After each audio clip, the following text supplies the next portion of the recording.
Good afternoon and welcome back. That was the fastest lunch in history, I think. Sugar rush is what it is. Buenas tardes. My name is Elsa Murano and I will be serving as moderator of the panel this afternoon. I am a professor at Texas A&M University and previously served as president and as dean of the College of Agriculture at the university, and also served previously as undersecretary for food safety. But today, as moderator, I'm also representing the Board for International Food and Agricultural Development, or BIFAD. And for those of you who may not know what BIFAD is, it is the one and only external advisory board to the USAID.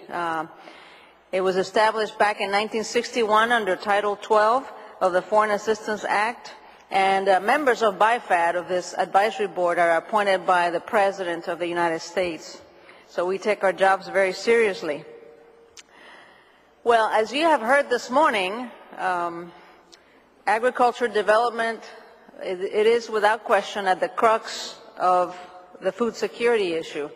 And in fact, as you also heard from so many experts, they all agree that in spite of our best efforts in recent years at addressing world hunger through foreign assistance, we have somewhat neglected to focus on developing the agricultural systems that really ultimately can best help people become self-sufficient and be able to then prosper.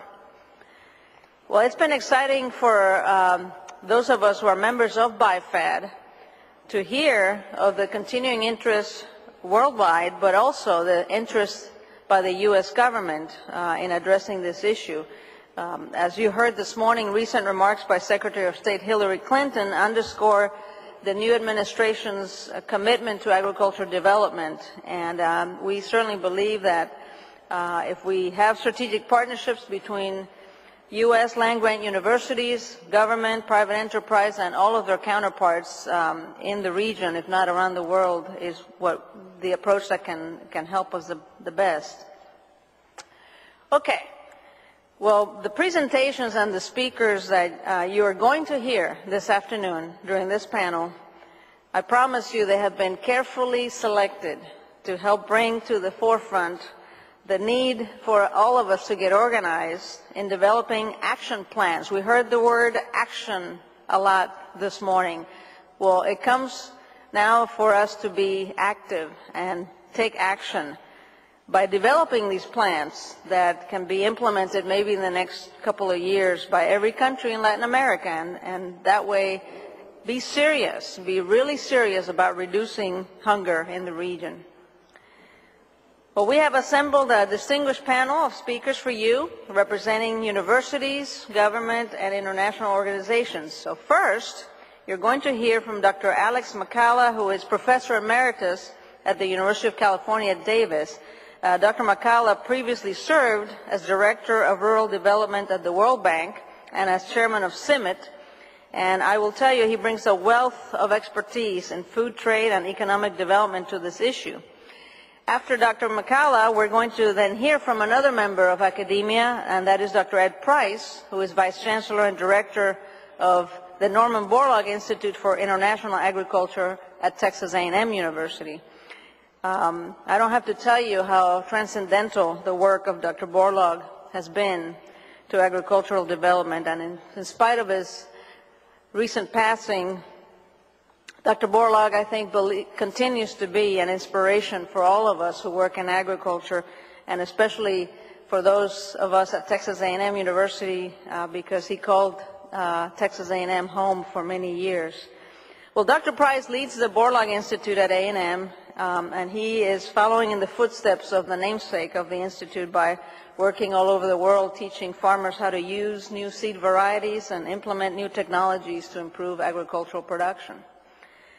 So after Dr. McCalla and Dr. Price, we're going to hear from two experts who are going to bring us lessons learned, and that's very important. Lessons learned, so we don't keep doing the same thing over and over if it doesn't work.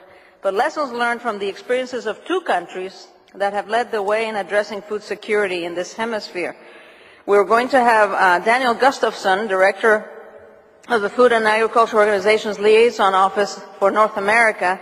He's going to present an overview of the Brazilian experience and the effectiveness of their zero hunger policy. And secondly, we're going to hear from Brian Bohaneke, who's Director General of International Markets Bureau for Agriculture and Agri-Food Canada, who will tell us about lessons learned by that country regarding the programs that they have implemented. And last, but certainly not least, we're going to hear from Dr. Manuel Peña, representative of the World Health Organization in Peru, who will put it all into context from the perspective of the toll that the lack of food security can have on human beings, not only through the obvious malnutrition problems, but also through social and the environmental impacts that it has on populations. So please help me welcome all the panelists with a round of applause. And after all the presenters have finished, we will have time for questions and answers. So I would like to first welcome all of them, if you would join me, please.